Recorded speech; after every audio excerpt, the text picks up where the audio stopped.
Assalamualaikum warahmatullahi wabarakatuh. Kembali lagi bersama saya Andre Swandi di sesi baca buku Nur Al-Wala.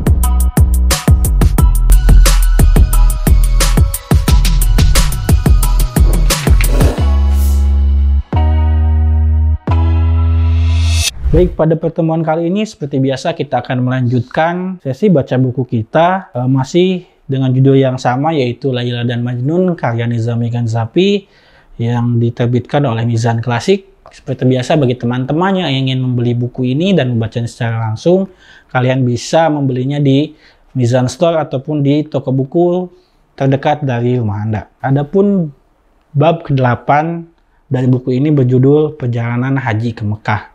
Di bab sebelumnya kita sudah membaca ratapan keputusasaan dari Majnun setelah kita tahu bahwa lamaran dari pihak Majnun tidak diterima oleh pihak Laila.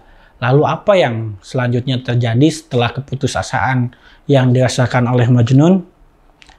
Mari kita lanjutkan ke bab 8, Perjalanan Haji ke Mekah. Semakin jauhnya rembulan, Laila bersinar di angkasa. Semakin tinggi Majnun mengibarkan panji cintanya. Saat gairah gilanya tumbuh dari hari ke hari, nama baiknya kian merosot di antara teman-temannya. Namun keluarganya dan di atas segalanya ayahnya belum putus asa. Malam yang gelap itu akan berakhir dan fajar baru akan menyingsing. Sekali lagi mereka meminta nasihat, dan setelah berbicara lama tanpa hasil, akhirnya pikiran mereka tertuju pada Ka'bah, tempat suci Tuhan di Mekah, yang dikunjungi setiap tahun oleh ribuan peziarah setia dari tempat-tempat yang dekat dan jauh. Mereka berkata, tak bisakah terjadi bahwa Yang Maha Kuasa akan datang membantu kita sehingga pintu yang tidak kita miliki kuncinya akan tiba-tiba terbuka? Bukankah Ka'bah itu altar langit dan bumi, tempat seluruh dunia berdoa dan demi berkah dan pertolongan Tuhan?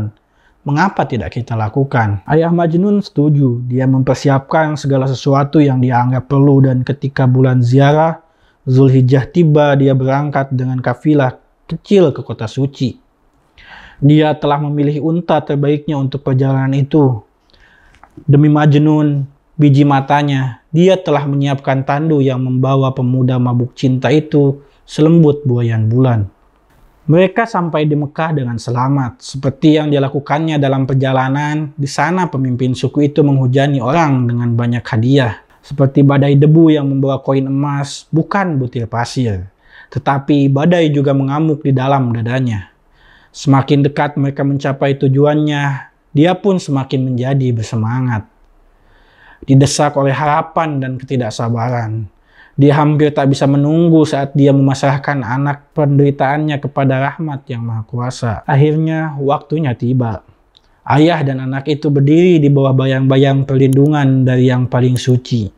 Dengan lembut, Said memegang tangan pemuda itu dan berkata kepadanya, "Di sini, putraku tersayang, setiap permainan akan berakhir.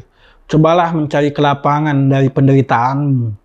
Di sini, di depan Ka'bah ini, kau harus berdoa agar dibebaskan dari kesedihanmu. Dengarlah, ini yang seharusnya menjadi doamu. Selamatkan aku, Tuhanku, dari kefanaan yang sia-sia ini. Kasihanilah aku, beri aku perlindungan, singkirkan kegilaanku dan bawalah aku kembali ke jalan kebenaran. Aku adalah korban cinta yang nestapa. Tolonglah aku, bebaskan aku dari kejahatan cintaku. Nah, ucapkan doa ini, putraku." Ketika mendengar ayahnya berbicara, Majnun menangis lalu mulai tertawa. Tiba-tiba sesuatu yang aneh terjadi. Dia melesat ke depan seperti kepala ular yang melingkar, mengulurkan tangannya ke arah pintu Ka'bah, kemudian menghantamnya dan berteriak, "Iya, ini aku yang mengetuk pintu ini hari ini. Aku telah menjual hidupku demi cinta. Ya, semoga aku selalu menjadi budak cinta. Mereka menasihatiku, tinggalkan cinta, itulah jalan menuju pemulihan. Tetapi aku hanya bisa mendapatkan kekuatan melalui cinta. Jika cinta ini mati, maka aku juga akan mati. Kodratku adalah murid cinta. Mungkin tiada takdir apapun jika bukan cinta. Dan celakalah hati yang tak mampu menyalakan gairah cinta. Aku memohon kepadamu, Tuhanku, dalam semua kebaikan kodrat ilahimu dan segenap kesempurnaan kerajaanmu. Biarkan aku tumbuh lebih kuat, biarkan aku bertahan, bahkan jika aku harus binasa. Biarkan aku minum dari air mata ini. Biarlah mataku tak pernah melewatkan cahayanya. Jika aku mabuk karena anggur cinta, biarkan aku minum lebih banyak lagi. Mereka menasihatiku, hancurkan hasrat terhadap Laila di dalam hatiku. Tetapi kumohon kepadamu, Tuhanku, biarkan hasrat itu tumbuh lebih kuat. Ambillah apa yang tersisa dari hidupku dan tambahkan pada kehidupan Laila. Biarkan aku tidak pernah menuntut darinya sehelai rambut pun, meski jika rasa sakitku membuatku mengerdil menjadi sehelai rambut. Biarlah dia menuntut dan menghukumku. Anggurnya akan mengisi cangkirku dan namaku tak akan pernah muncul tanpa segelnya. Hidupku akan dikorbankan demi kecantikannya. Biarlah darahku tumpah untuknya dan meskipun aku terbakar menyakitkan seperti lilin. Biarlah hari-hariku digelayuti rasa sakit ini. Biarkan aku mencinta, oh Tuhanku, cinta demi cinta, dan buatlah cintaku 100 kali lebih besar dari dulu dan sekarang. Demikian doa Majnun kepada Yang Maha Kuasa. Ayahnya hanya dapat mendengarkan dalam diam. Apa yang bisa dia katakan? Dia tahu sekarang bahwa dia tidak dapat melepaskan belenggu yang mengikat hati pemuda ini. Tak sanggup menemukan obat untuk penyakitnya. Tiada yang bisa dia lakukan selain meninggalkan Mekah dan memulai perjalanan pulang di mana mereka ditunggu dengan tak sabar dalam kesedihan dan ketakutan.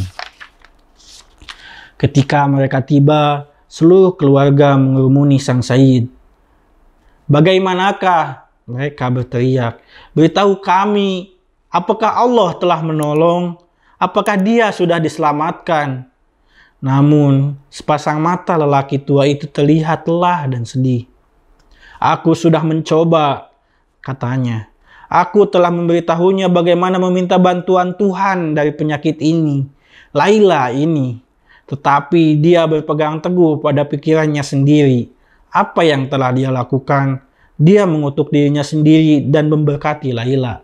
Alhamdulillah, kita setelah selesai membaca bab ke-8 dari buku ini, kita bisa melihat betapa besar cinta Quraisy atau betapa besar cinta Majnun kepada Laila. Bahkan di depan rumah Tuhan, dia rela meminta dan berdoa untuk Laila. Bahkan dia rela mengorbankan dirinya sendiri, dia menawarkan dirinya sebagai penebusan untuk Laila kepada Tuhan. Dan mungkin di sini juga kita bisa melihat bahwa dari sini Sayyid atau orang tua atau ayah dari Majnun ini sudah mulai putus asa karena dia sudah mulai menyadari bahwa cinta anaknya melebihi apa yang dia lihat. Kita akan melanjutkan sesi baca buku di pertemuan selanjutnya. Wassalamualaikum warahmatullahi wabarakatuh.